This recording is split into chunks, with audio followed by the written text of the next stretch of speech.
अस्सलाम वालेकुम रहमतुल्लाहि व बरकातुहू। आप देख रहे हैं मेरा फेसबुक और यूट्यूब चैनल और मैं हूं गुलाम नबी मदनी। नाज़रीन किराम, अमरीका पाकिस्तान के अंदर खून रेजी चाहता है। अमरीका पाकिस्तान के अंदर खाना जंगी और फसादात चाहता है। अमरीका ने पाकिस्तान के अंदर जिन आलाकारों को मुसल्लत किया है, ये आलाकार पाकिस्तान के अंदर इंतशार और फसाद फैला चुके हैं और इस वक्त ये अमरीकी आलाकार और अमरीकी एजेंट पाकिस्तान के अंदर खून रेजी की भी इब्तदा करने जा रहे हैं। चुनाचे नित नए मंसूबे सामने आ रहे हैं कि जिनसे अमरीकी मफादात पूरे हों, जिनसे पाकिस्तान को नुकसान हो और आलमी सतह पर पाकिस्तान कमज़ोर हो। आप जानते हैं 6 माह पहले पाकिस्तान के अंदर जिस तरह से साजिश करके इमरान खान की हुकूमत का तख्ता उल्टा गया और जिस तरह से साजिश करके इम्पोर्टेड लोगों को मुसल्लत किया गया, इन्होंने पाकिस्तान को 6 माह में तबाह कर दिया है। पाकिस्तान के अंदर इस वक्त मुआशी तौर पर इतने क्राइसिस हैं कि इससे पहले 75 सालों में कभी पाकिस्तान पर इतनी मुश्किलात नहीं आई जितनी कि अब हैं। यहाँ तक कि जब पाकिस्तान ने एटमी धमाके किए थे, अमेरिका ने, यूरोप ने पाबंदियाँ लगाई थी, उस वक्त भी पाकिस्तान की मुआशी सूरत हाल इतनी अब तक नहीं थी जितनी कि अब है। पाकिस्तान के अंदर 6 माह में तकरीबन 20 अरब डॉलर से भी ज़ायद का नुकसान हो चुका है। पाकिस्तान के रिज़र्व 17 अरब डॉलर से गिरकर 7 अरब डॉलर के करीब पहुंच चुके हैं और पाकिस्तान अमलन दुनिया को कर्ज़ों की अदायगी के लिए जो पोजीशन है उसमें नहीं है और पाकिस्तान के अंदर महंगाई और पाकिस्तान के अंदर बेरोज़गारी और जितने दीगर मसाइल हैं वो आपके सामने हैं। किसान बिफरे हुए हैं, अवाम सड़कों पर है, अवाम की आँखों में खून उतरा हुआ है। अवाम इस वक्त वो उनके अंदर एक लावा है, गम व गुस्सा है जो पका हुआ है। नाज़रीन किराम, अब मरीम नवाज़ और शहबाज शरीफ और उनकी हुकूमत इमरान खान को गद्दार करार दे रही है। साइफ़र पर गद्दार करार देकर इमरान खान को गिरफ़्तार करने का मंसूबा है। इमरान खान को फांसी देने का मंसूबा है। फांसी के प्लान तैयार किए जा रहे हैं, गद्दारी के प्लान तैयार किए जा रहे हैं और गिरफ़्तारी के प्लान तैयार किए जा रहे हैं। और ये जो प्लान है, ये मंसूबे जो हैं, ये साजिशी मंसूबे हैं और ये सिर्फ इनकी अपनी ख्वाहिश के लिए। वजह क्या है? ये चाहते हैं अमरीकी ग़ुलाम कि हम ही पाकिस्तान के ऊपर मुसल्लत रहें, हमारे रास्ते में अगर कोई रुकावट है तो वो ख़त्म हो जाए। और इनके रास्ते में सबसे बड़ी रुकावट इमरान खान है, चुनांचे ये इमरान खान के ख़िलाफ़ है। आपने देखा कि गुज़श्ता रात को इमरान खान के वारंट गिरफ़्तारी जारी करवाए गए और इमरान खान को जो जज थी, खातून जज ज़ेबा चौधरी, उनके बारे में जो उनके कमेंट थे उन पर दहशतगर्दी का मुकदमा बनाया गया। फिर इस्लामाबाद हाई कोर्ट ने दहशतगर्दी की दफ़ात खारिज की, लेकिन चूँकि सेशन अदालत से उन्होंने ज़मानत नहीं ली थी जो कि आज हो गई है, तो इस वजह से उनकी गिरफ़्तारी के लिए 30 सितंबर को वारंट जारी करवा दिए कि अब इमरान खान को उधर से गिरफ़्तार करवाएं। अब रात गए इमरान खान को गिरफ़्तार करने का मंसूबा बनाया गया, लेकिन जैसे ही अवाम को पता चला तो अवाम पूरे पाकिस्तान के अंदर सड़कों पर निकल आई। इस्लामाबाद, बनी गाला उनकी रिहाइश का जो इमरान खान की थी, वहाँ पहुँच गए अवाम और लाहौर के अंदर, पेशावर के अंदर, पूरे पाकिस्तान में जब लोग निकले तो हुकूमत वो बेबस हो गई और पीछे हटने पर मजबूर हुई और बाकायदा मरीम नवाज़ की जो ख्वाहिश थी वो रोन दी गई और वो पूरी ना हुई तो फिर उनके सहूलतकारों ने, मरीम नवाज़ के आलाकारों ने माफ़िया मांगना शुरू कर दी। जियो न्यूज़ ने भी कहा कि गिरफ़्तार करने के लिए पुलिस को भेजा गया था, लेकिन अब हम वो ख़बर नहीं चला रहे हैं, हम उस पर माफ़ी मांगते हैं, टिकट चली थी उस पर माजरत करते हैं। और इसी तरह से मुबैना तौर पर मरीम नवाज़ की ऑडियो भी सामने आई जिसमें कहा गया है कि फ़ौरी इसको फॉलो अप करो, जब तक कि ये ख़बर बंद ना हो तब तक इसको फॉलो अप किया जाता रहे। और इसी तरह से मरीम नवाज़ की गुज़श्ता रोज़ एक और ऑडियो लीक हुई है, बल्कि वो ऑडियो लीक नहीं है बल्कि उनकी वो लाइव उनकी लीक थी। वो एक प्रेस कॉन्फ्रेंस कर रही थी इमरान खान को गद्दार साबित करने के लिए, साइफ़र के हवाले से कि इमरान खान ने साइफ़र चुरा लिया है, सीक्रेट एक्ट की खिलाफ वर्जी कर ली है, वगैरह वगैरह।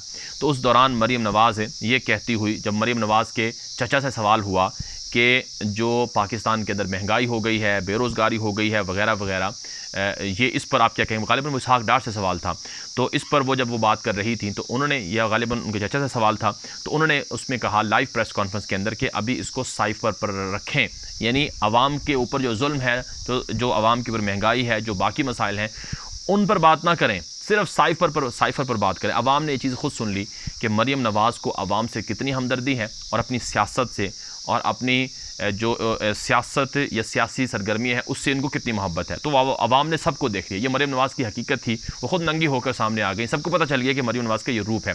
वैसे भी लोग इनसे नफ़रत करते हैं जो अब तक पाकिस्तान के अंदर جو بھی تباہی ہے اس کی سب سے بڑی وجہ یا تو نواز شریف ہے یا اس کی بیٹی مریم نواز ہے، اور اسی طرح سے شہباز شریف ہے۔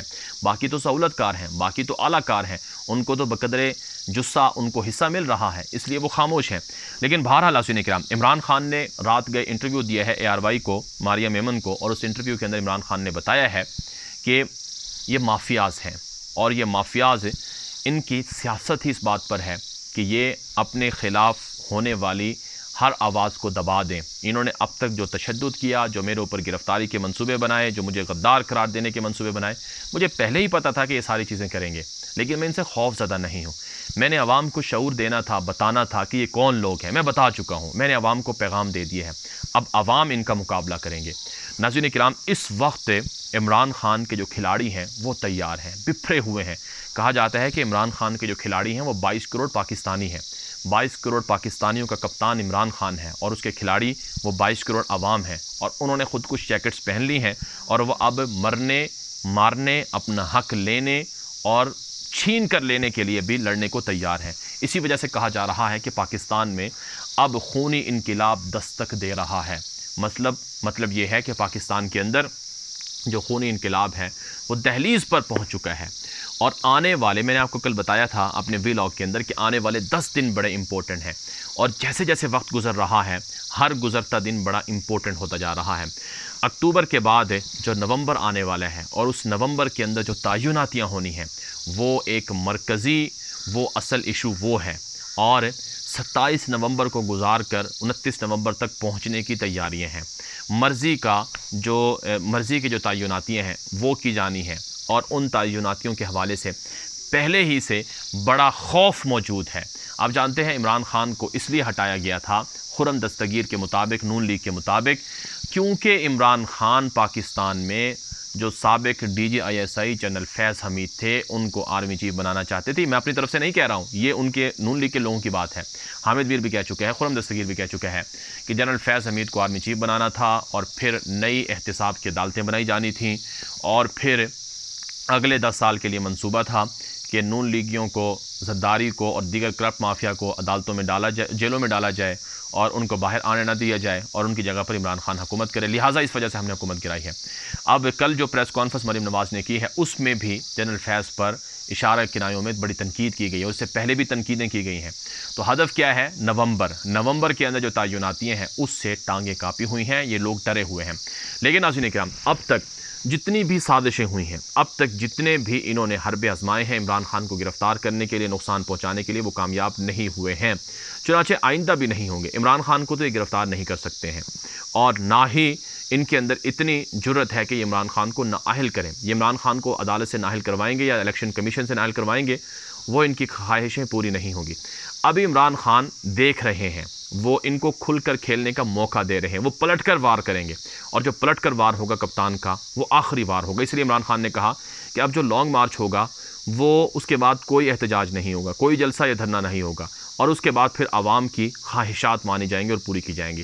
تو اس لیے آنے والے دن پاکستان کے لیے بڑے اہم ہیں، بڑے کروشل ہیں، اور بالخصوص امپورٹڈ سرکاروں کو بھاگنے کا موقع نہیں ملے گا، ان کی بھاگنے کی تیاریاں بھی ہیں، لیکن عوام اب اپنا حق لے کر رہیں گے۔ یہ ویڈیو عام کر دیں، مزید خبروں کے لیے آپ ہمارا YouTube چینل لازمی فالو کر لیں۔ اب تک کے لیے اتنا ہی اجازت دیجیے۔ السلام علیکم ورحمۃ اللہ وبرکاتہ۔